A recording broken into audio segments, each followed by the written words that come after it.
مساء الخير وأهلا بكم مشاهدينا بحلقة جديدة من برنامج 10/10 عبر شاشة دليل الكورة تي في دي ال كي تي في. بيسعدني استضيف معنا الليلة باستوديو الصحافي الأستاذ رامي نعيم. أستاذ رامي أهلا وسهلا فيك، شرفتنا بالكورة وشكرا على مجيئك لعنا على الاستوديو. شكرك على الدعوة، وبدي أقول لك إنه أنا بحب الكورة، هاي المنطقة بحبها، هيدي إلها كتير فضل على مش بس الشمال، على لبنان في كتير أشخاص من الكورة إلهم وزنهم بهذا البلد. طبعا شكرا لك وأهلا وسهلا فيك عن جديد، شرفت. أستاذ رامي، بداية اليوم من المؤتمر يلي صار بباريس، المؤتمر انعقد بباريس لدعم لبنان.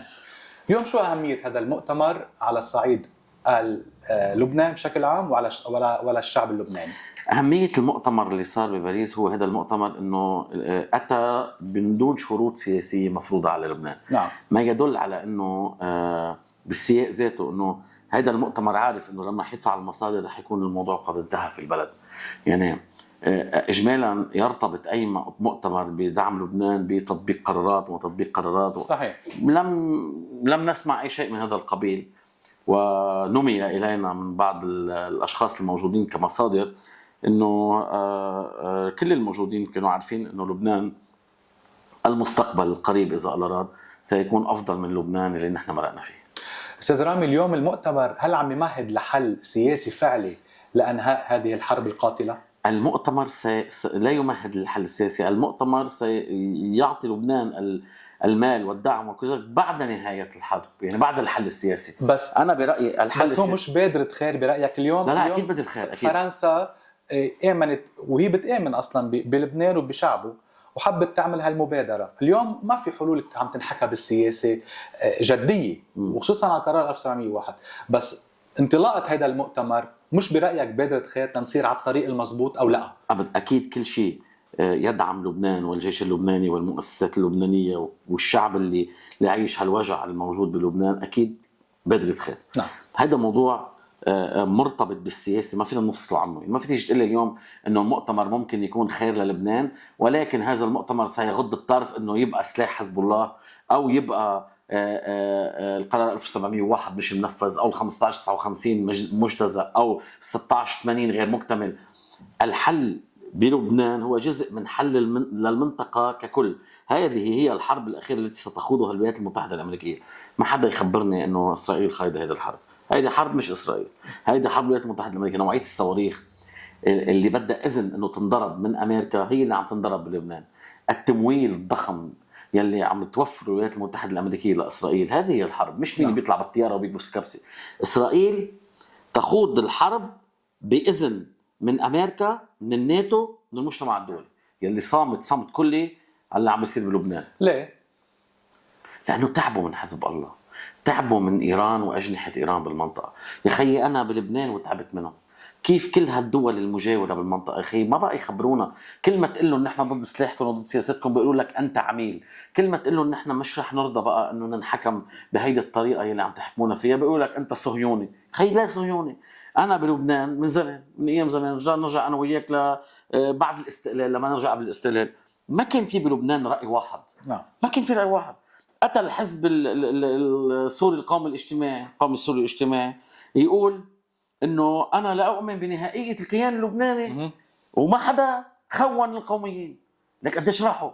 وأنا اليوم لا، أنا ما عم أقول لا أؤمن بلبنانية المنتمين إلى حزب الله. بالعكس، هن أهلنا، هن لبنانيين وزملاء يعني وشركائنا بالوطن. أنا اللي عم أقوله أنا لا أؤمن بنهج قيادة حزب الله اللي اعترف بلسانه أنه هو يتمول ويتسلح ويأتمر بإيران، وبالوقت ذاته إيران أبلغتني عبر المرشد الأعلى وعبر رئيس الشورى وعبر وزير الخارجية أنه أنا جزء منها، وقبل عبر قاسم سليماني انه نحن مسيطرين على هيدي الدول، وهذه الدول تعتبر دول تحت امرتنا وتحت سيطرتنا. فانا اليوم رح يصير في حد لهذا الموضوع برايك؟ انا برايي صار الحد، انتهينا، خلصنا، انتقلنا مرحله ثانيه. يعني لوين نحن رايحين على لبنان اجمل، رايحين على لبنان بعيش فيه انا والشيعي تحت الارزه بايجاليتي، والسني والدرزي. فعلا لبنان الاجمل رح يصير؟ اكيد. لا لانه ما بقى في اسوأ. يعني انت بدك تفكر انه هل كان ممكن يكون في أسوأ من لبنان اللي كنا فيه؟ ما في. استاذ رامي، اليوم الرئيس الفرنسي ماكرون بالمؤتمر اللي صار لدعم لبنان بيقول انه الجيش اللبناني لديه مهمة كبيرة الآن أكثر من أي وقت مضى، ويجب تطبيق القرار 1901. اليوم شو بده رئيس ماكرون من الجيش اللبناني؟ مش الرئيس ماكرون، المجتمع الدولي بدهم جيش لبناني. اليوم الرئيس ماكرون بالاخير عنده مصالح، وجرب بفتره من الفترات يفوت بكلاش مع اسرائيل كرمال مصالحه بايران وبلبنان وبكير مطارح. انما المجتمع الدولي اكبر من ماكرون واكبر من نتنياهو. المجتمع الدولي المطبخ، الدوله العميقه اللي بتحرك العالم، يلي عملت سايكس بيكو، يلي فرضت اسرائيل بهيدي المنطقه. هذه الدوله العميقه يلي بعض الناس ما بتعرف شو هي الدولة العميقة، بفكروا انه نتنياهو هو حاكم اسرائيل وماكرون هو حاكم فرنسا وترامب هو حاكم امريكا او بايدن او ما بعرف مين. هاو كلهم منهم حكام. مثل ما نحن بلبنان لا مئاتي ولا ميشيل سليمان ولا نبيه بري حاكمين لبنان. في مين شيء. حاكم لبنان اليوم؟ قوة السلاح كانت حاكم لبنان. المشروع الايراني كان حاكم لبنان. الدولة العميقة بلبنان كانت هي ايران. نعم. يعني القرار العميق في لبنان كان يصدر من ايران. شو بده المجتمع الدولي من الجيش المجتمع الدولي اليوم بده من الجيش اللبناني يريحوا من اي مشكل يجبر المجتمع الدولي يرجع يفكر كيف بدي اعمل حرب ثاني.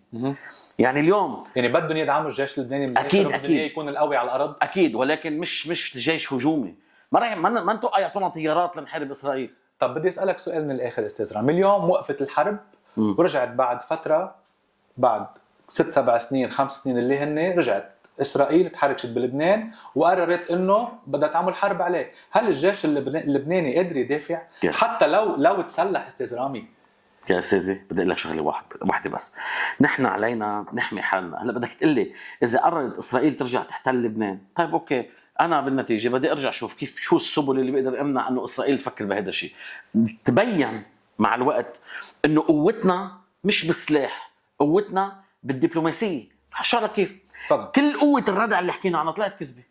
طلع الله يرحمه السيد نصر الله يقلنا انه نحن بدنا نكب اسرائيل للبحر وقوه ردع ونملك القدره ب7 ساعات نمحي اسرائيل. ايران هيدا موقفها وعندنا صواريخ مدري شو. ما اخذنا شهر مع اسرائيل كانت ماحي قوه حزب الله الردعيه الحقيقي اللي بعدهم عم يكبوا صواريخ. انا بحكي هلا بالواقع. لحديت هلا الحزب بيعتبر حاله هو منتصر على الارض. هلا انا وصغير كنت دائما بس يخبروني قصه ليلى والذئب ما انبسط. لانه انا بحب القصص الواقعيه. يعني انا بس حدا يخبرني قصص وهميه ما بحبها. هيدي الكذبه ما بتقطع علينا. لا حزب الله قادر لاسرائيل، لا حزب الله قادر لاسرائيل، ولا ايران قادر لاسرائيل. واسرائيل ليست اسرائيل هي امريكا والمجتمع الدولي. بدنا نعرف حجمنا، قياس اجرنا، بس نعرف وين ندعس. استاذ رامي، اليوم عن القرار 1901. نعم. التسويه السياسيه اللي انت عم تقول هي الحل والدبلوماسيه، شو صار فيه القرار؟ اليوم القرار 1901 وينه؟ خروقاته مين ما طبقه؟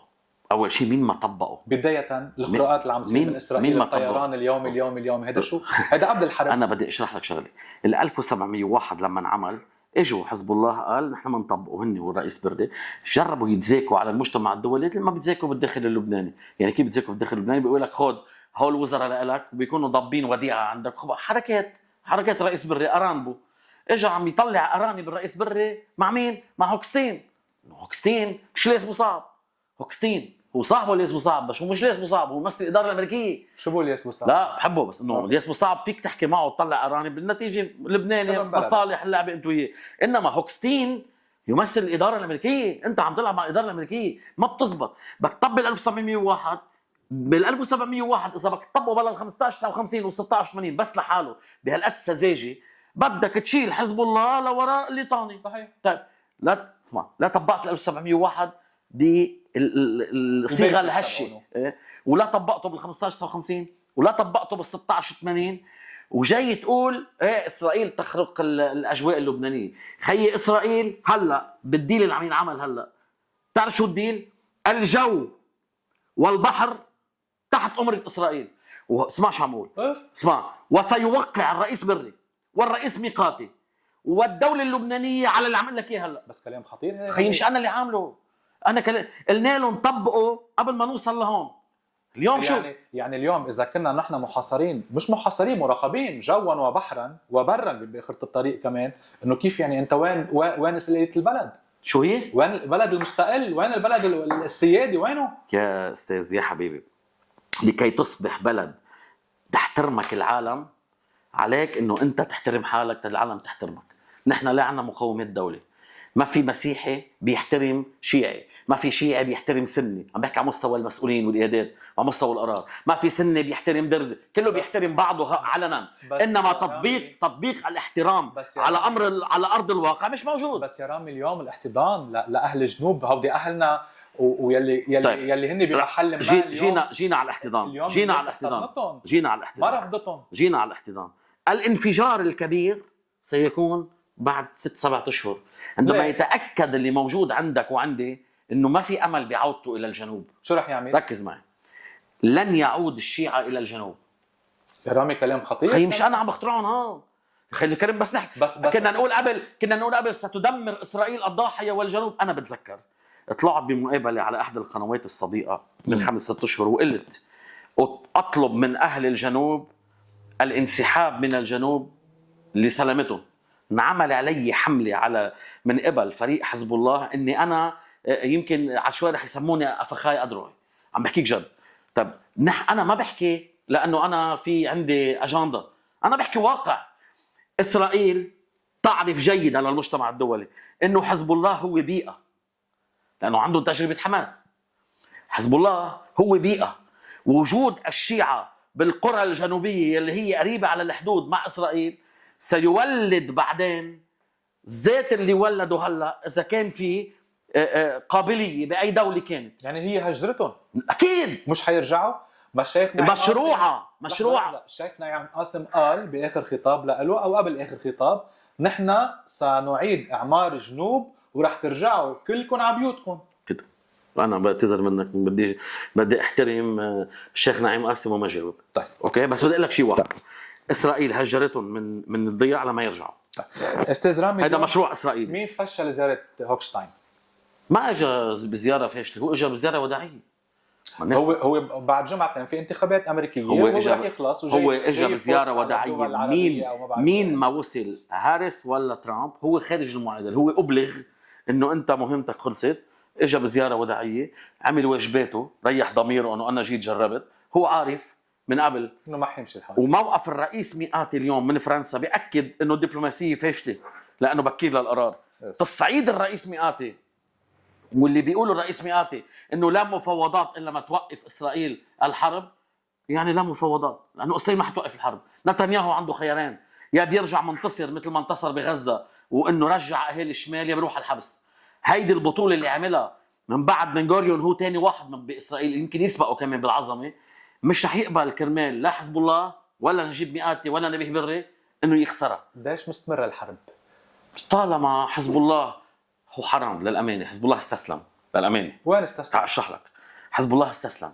انا بدي اعطيك كم خبريه هيك مهمين. المجاهدين على لا شو بدي بالمجاهدين؟ وعلى الجبهه شو بدي بالمجاهدين؟ بعطيك خبريه عن احد المجاهدين اجى من الجبهه لانه بطل معه سلاح، بطل معه شيء، ترك الجبهه ونزل عنده اقاربه، نزل على احدى المستشفيات وصل يعني واتصل باقاربه لانه ما كان في قدره يقدر يتواصل مع حدا، انقطع من الذخيره. وابلغ بهيدي المستشفى انه كان له شي 15 يوم مش نازل انه استشهد السيد نصر الله. يعني لهم 15-16 يوم بالجبهه مش عم يعرفوا شو في بغير مطرح، مقطع الاواصل اسرائيل، ما حدا في يوصل لحدا. نعم. فانا عم خبرك شيء دقيق اليوم. منين جايب معلوماتك استاذ رامي؟ صحافي انا بالاخير، عندي مصادري وعلاقاتي، انه انا بشتغل بهالمهنه، هيدي شغلي. نعم. اذا ما عندي مصادر لشو بدي اطلع احكي؟ نعم. كلنا بنعرف نحكي، بس بدك تحكي خبريات تكون عارف شو عم تقول فيها. دقيقه. حزب الله ابلغ الرئيس نبيه بري اعمل اللي بدك اياه بس وقف الحرب. اكيد. مين اجى معنا هذا الشيء؟ وزير الخارجيه الايراني. وزير الخارجيه الايراني اجى سائق الطياره، ما هو كان طيارجي، اجى سائق الطياره وفات فيها على مطار الحريري. هو سائق؟ ايه هو شخصيا سائق الطياره. وفات عند الرئيس نبيه بري قال له الامر ليه؟ شو بتوقفوا الحرب؟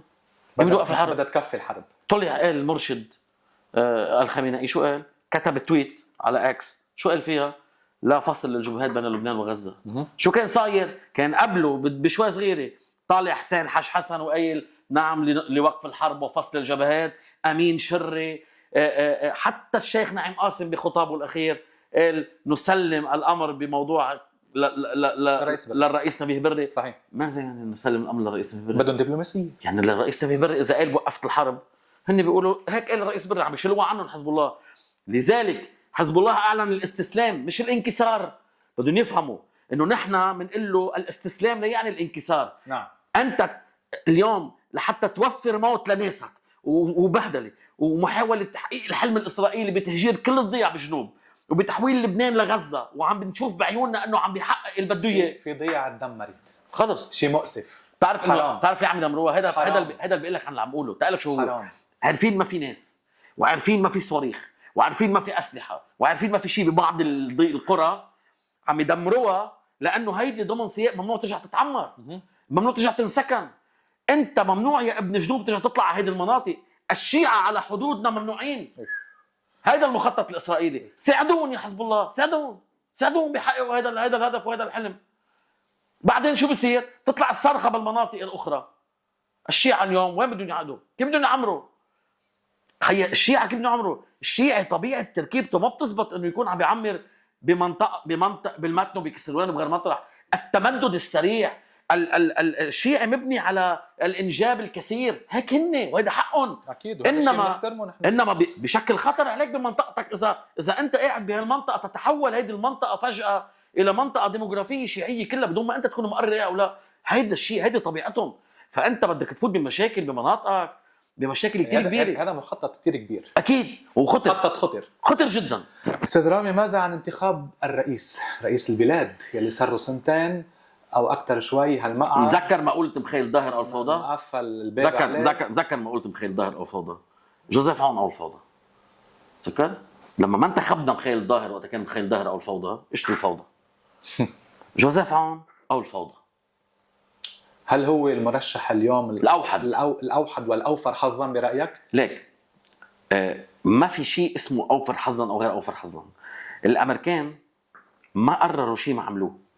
من بيناتهم عم بيصير هلا.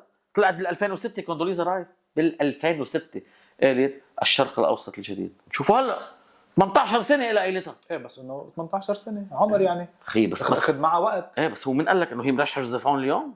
هي لها عم تحضر جوزيف عون سنين. مش بس الامريكان، المجتمع الدولي يريد قائد الجيش اللبناني اللي بيوثق فيه لحتى يقدر هو وياه او من خلاله او معه يأمن الاستقرار على مستوى المنطقه كلها. واضح. لانه اليوم اي سياسي بتجيبه في بوجهه سياسي ثاني، في بوجهه فريق حيعارضه. انما بس يجي شخصيه لها اجماع وطني انه قائد جيش، ما فيك تيجي تفوت انت معه بالسياسه. نعم. بدك تتقبل انك تشتغل انت وياه لمنع انزلاق البلد الى الاخطر. طب امتى معقول يجي قائد الجيش الجمهوريه؟ هلا من بعد الحرب او رح تصير تسويه؟ درجه تكهنات يعني ساعه ميشيل حايك، ساعه الصديق الحسيني، ساعه لا. اليوم انا ما بدي شو يعني انت انا ما بدي اتكهن. طيب. بس انا بقول شغله وحده والدليل تبعها هو التالي. نعم. لحظه اللي يتم الحديث عن انه هناك جلسه لمجلس النواب، هذا يعني انه الحرب خلصت ان شاء الله. الرئيس عندما ينتخب بده يطلع يحكي موقف لبنان الرسمي يلي بده يقول فيه هو، لانه ما بيحملها الرئيس بري، انه لبنان يعلن تنفيذ القرار 1701 ضمن درجاته الجديده. يتحمل مسؤوليه هيدا القرار الرئيس، مش الشيعي نبيه بري لحتى يرجموه ببيروت وعلقوا له المشانق وبلشوا يتعاطوا معه كانه خاين. لا يستطيع ان يفعل ذلك الرئيس بري. نعم. رئيس الجمهوريه المقبل هو من سيوقف الحرب. استاذ رامي، اليوم رؤيتك your vision after the war، يعني خلصت الحرب بعد جمعه ويا ريت تخلص هلا او بتخلص قبل بساعه. What's your vision؟ انت شو شايف نحن رايحين؟ انا اعتقد بعد الحرب عندنا 10 سنين صعبين. عندنا 10 سنين صعبين على المستوى الداخلي. انت اليوم جاي خلص يعني نحن رايحين على عدم استقرار لفتره طويله جدا يعني. أكيد. انت اليوم ما بتقدر تعمل تنقل هيدا الشعب وطريقه التفكير تبعهم لكل الشعب اللبناني من 40-50 سنه طائفيه وحروب وتناحر وقتل وقضايا وهميه ومش وهميه. كل واحد عنده قضيه. تجي اليوم تحكي هلا تعال جيب واحد من الحزب البعث بيقول لك انا عندي قضيه، جيبوا الحزب القومي عنده قضيه، القوات عندها قضيه، التيار عنده قضيه، كل حدا عنده قضيه. وبس ما حدا عنده قضيه اسمها لبنان لحالها. في قضيه متشعب منها قضايا. صحيح. انت اليوم عم تروح لتقول خيي ما في خيار بقى قدامنا كلنا.